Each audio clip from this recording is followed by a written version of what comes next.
Hello viewers, welcome to technical Ben. আশা করি সবাই ভালো আছেন। তো আজকের যে ভিডিওটি নিয়ে আসলাম সেটি হচ্ছে আজকের অনার্স সেকেন্ড ইয়ারের রেজাল্ট পাবলিশ হয়েছে। সো অনেকেই রেজাল্ট দেখতে পারতেছে না সার্ভার ডাউনের কারণে। যেমন আমি গুগলে এনইউ লিখে সার্চ দিলাম, তারপর আমি ওয়েবসাইটে এন্টার করবো। দেখেন ওয়েবসাইটে এন্টার করার পর কিন্তু এখন সার্ভারে ডাউন হওয়ার কারণে অর্থাৎ অনেক ভিউয়ার্স অর্থাৎ অনেক স্টুডেন্ট এখন এন্টার করতেছে ওয়েবসাইটে।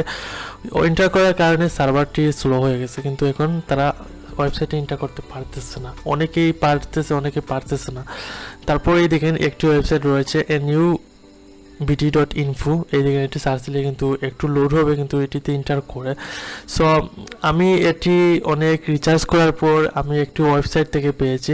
গুগলে সার্চ দিয়েছিলাম how to show honours second year result, then আমি এই ওয়েবসাইটটি পাইলাম। পাওয়ার পর আমি এই ওয়েবসাইট এন্টার করলাম। এন্টার করার পর এখান থেকে ব্যাচেলার ডিগ্রি অনার্স সেকেন্ড ইয়ার জাস্ট রয়েছে আপনার এক্সামের নেমে।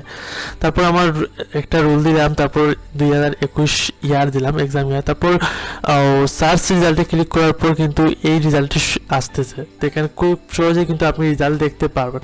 আশা করি ভিডিওটি বুঝতে পেরেছেন কিভাবে আপনি খুব ইজিলি ওয়ে সার্ভার স্লো কারণে এই ওয়েতে আপনি দেখতে পারবেন। এটি কিন্তু আপনি কিছু সময় সার্ভার ডাউন থাকতে পারে। সো আমি ভিডিওটি মেক করলাম, অনেকেই জানে না, অনেক টেনশনে থাকে, কারণ রেজাল্ট শো হয়েছে একটু আগে, অনেক সময় আছে রাত 5 ঘন্টা 6 ঘন্টা পর দেখতে পারে। এই দেখেন আমি সার্চ দেওয়ার প্রায় 30-40 সেকেন্ড পর কিন্তু এটা লোড হয়েছে। আশা করি বুঝতে পেরেছেন। সো এই সাইটটি হয়তো কেউ মেক করেছে জানি না, কিন্তু আমি রিসার্চ করার পর এই সাইটটি পাওয়ার পর কিন্তু আমি আমার রেজাল্টটি দেখতে পারি এবং আমার ফ্রেন্ডের রেজাল্টটি দেখতে পারছি।